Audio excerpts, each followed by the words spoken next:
interview and turns it into a complete disaster. In just 32 seconds, a single comment would shatter any chance of a civil conversation and set off a chain reaction that would end with cameras cutting, producers scrambling, and a guest being escorted out of the studio. Anderson Cooper has interviewed presidents, world leaders, survivors of unthinkable tragedies. He has sat across from people in their darkest moments and their brightest triumphs. He knows how to handle difficult conversations. He knows how to ask the hard questions while maintaining respect and professionalism. But on this particular evening, he would face something entirely different. Not someone struggling with tragedy or defending a controversial position, but someone who seemed determined to make the interview about everything except the questions being asked.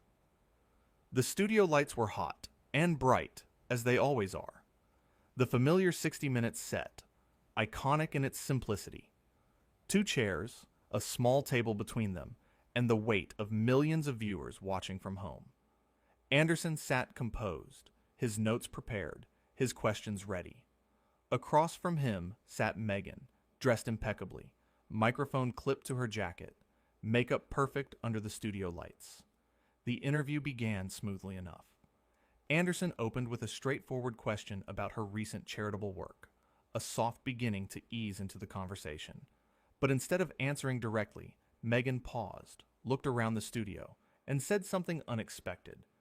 "You know, Anderson, I have to say, this set is quite small. I was expecting something more grand for a show of this caliber." Anderson smiled politely, the kind of smile that comes from years of handling awkward moments. "We like to keep things intimate here. It helps create a more honest conversation."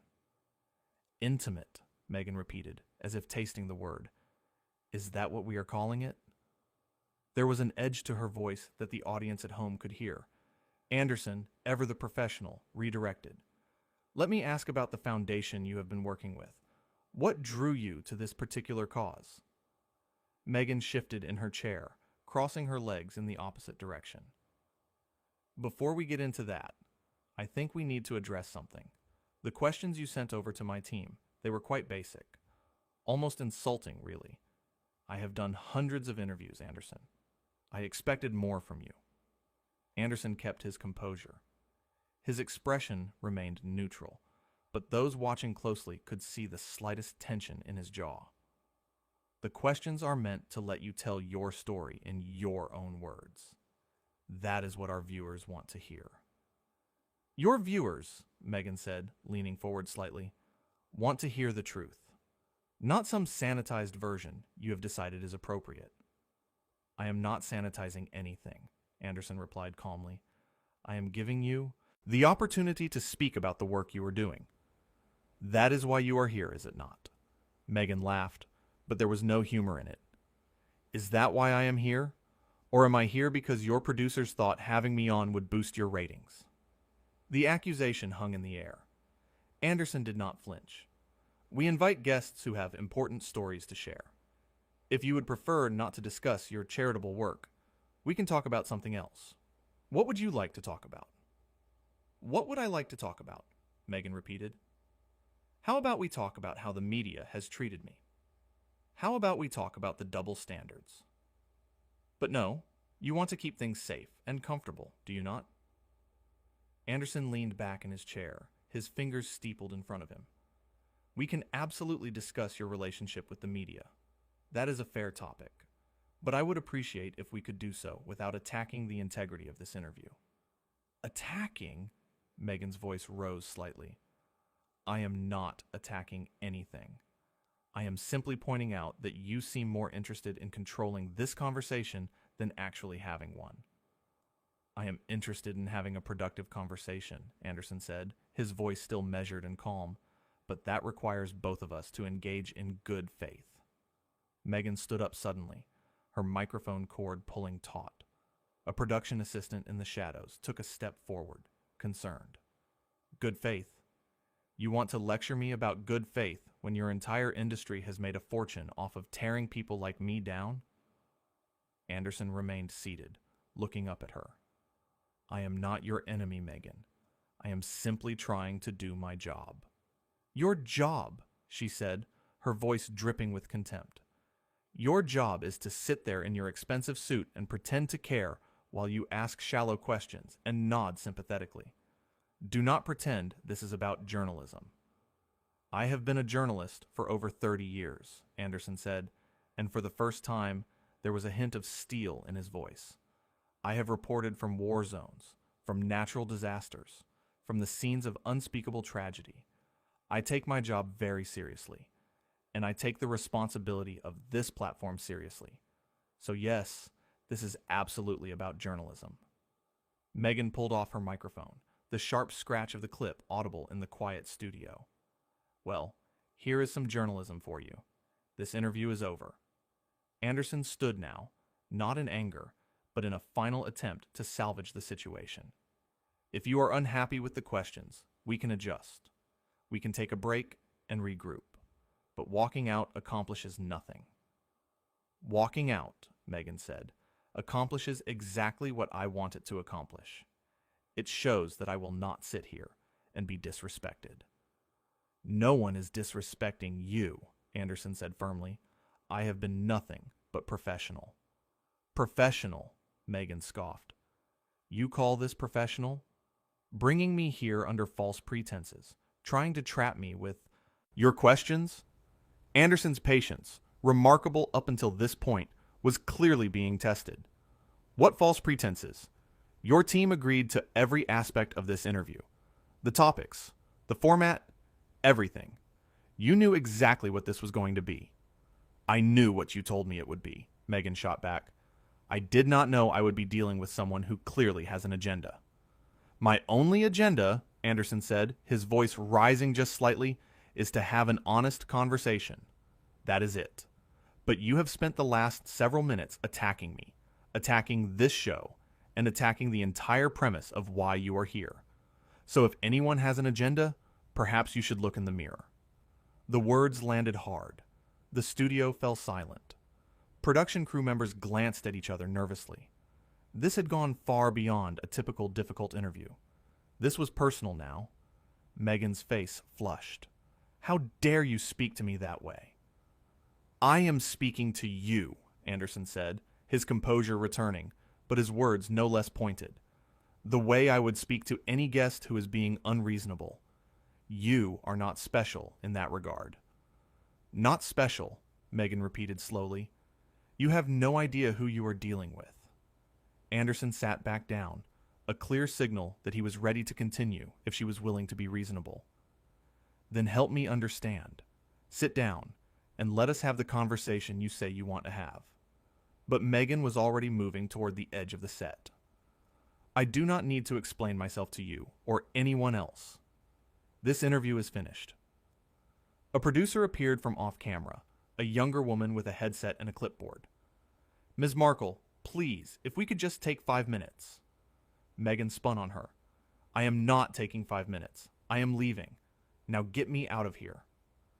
Anderson watched this unfold with a mixture of professional disappointment and personal frustration. This is not how professionals behave, he said, not loudly, but clearly enough that Meghan heard him. She stopped, turned back. What did you just say? I said this is not how professionals behave. You came here for an interview. You are leaving because you did not like being asked to actually answer questions. That is not professional. That is childish. The insult, delivered calmly but unmistakably, was the final straw. Meghan's face went from flushed to almost crimson. You sanctimonious, self-righteous, pompous excuse for a journalist. You sit here in your little bubble, completely disconnected from reality, and you have the audacity to call me childish? Anderson stood again, and this time his voice was firm, authoritative. I think it is time for you to leave. Oh, I am leaving, Meghan said. Trust me, I am leaving. And everyone is going to hear about this. Everyone is going to know what kind of person you really are. They are going to know what kind of person you are, Anderson countered. Because all of this is on camera. Every word, every accusation, every insult. So yes, please tell everyone. Let them see for themselves. Meghan grabbed her bag from beside the chair, nearly knocking over the small table in the process. You have not heard the last of this. I am sure I have not, Anderson said dryly. 2 security personnel had appeared now, not threatening, but present. The producer tried one more time. Ms. Markle, please, can we just talk about this? There is nothing to talk about, Meghan snapped. I was promised a respectful interview, and instead I got ambushed by someone with an axe to grind. Anderson, still standing by his chair, shook his head slowly. The only person who came here with an axe to grind was you. I asked you basic questions about your charity work. That was it. Everything else, all of this, came from you. Basic questions, Meghan mocked. You would not know a real question if it hit you in your smug face. The producer put a hand on Meghan's arm, gently guiding her away from the set. Let us go this way, please.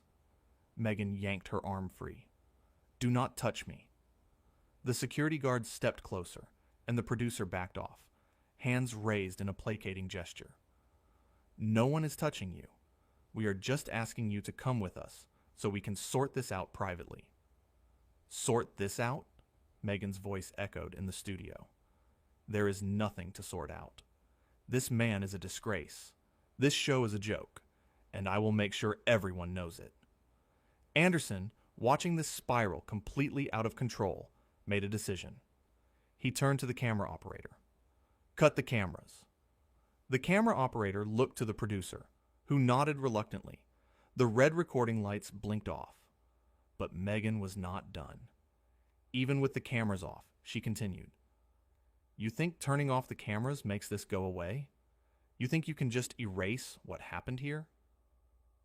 What happened here, Anderson said, his voice tired now, is that you came into the studio with a chip on your shoulder, and you have spent the entire time trying to pick a fight. I do not know what you were hoping to accomplish, but congratulations. You have succeeded in making yourself look exactly as unreasonable as you claim everyone else makes you out to be. The words were harsh, harsher than Anderson typically allowed himself to be, but the frustration of the last 20 minutes had clearly taken its toll. Meghan pointed a finger at him. You are going to regret this. The only thing I regret, Anderson replied, is agreeing to this interview in the first place. The producer finally managed to get between them, physically separating the two. Okay, that's enough, both of you. Anderson, please go to your dressing room. Miss Markle, we are going to escort you out of the building. Meghan looked like she wanted to say more, but the presence of the security guards and the obvious end of any chance to continue made her reconsider. She straightened her jacket, lifted her chin, and said with as much dignity as she could, Muster? Fine, I will see myself out. We will escort you, one of the security guards said politely but firmly. As Meghan walked toward the studio exit, she called back over her shoulder. You have not heard the last of this, Anderson. He did not respond. He simply stood there on the set, hands in his pockets, watching her leave. The studio crew began to move, packing up equipment, murmuring to each other about what they had just witnessed. The producer approached Anderson cautiously. Are you okay? Anderson nodded slowly. I have had worse.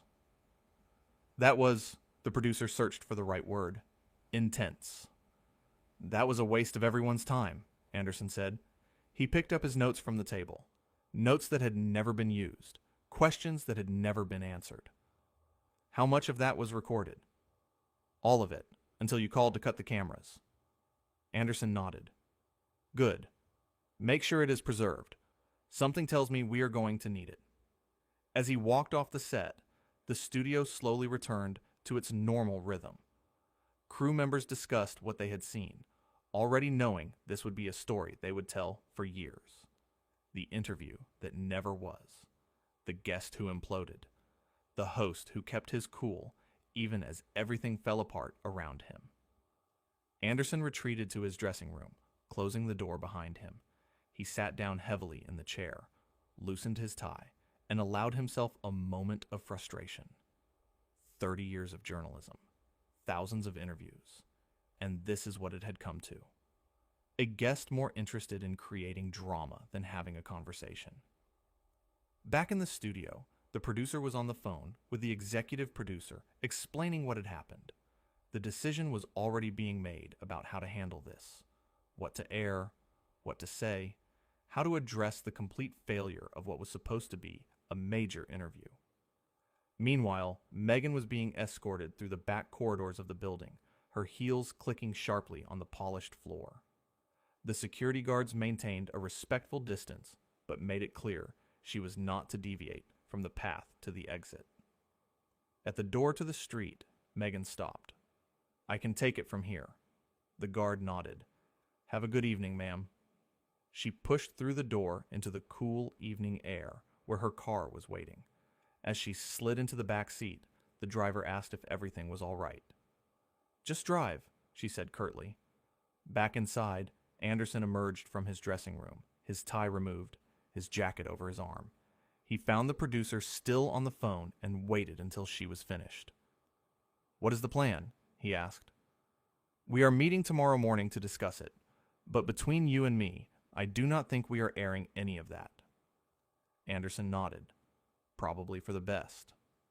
"I am sorry," the producer said. "I know you put a lot of preparation into this."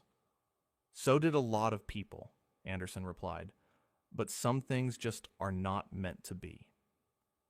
As he left the building, stepping out into the same evening air that Meghan had just moments before, he took a deep breath. Tomorrow, there would be meetings and discussions and decisions about how to handle this. But tonight, he was simply ready to go home. The studio lights were turned off one by one. The set was dismantled.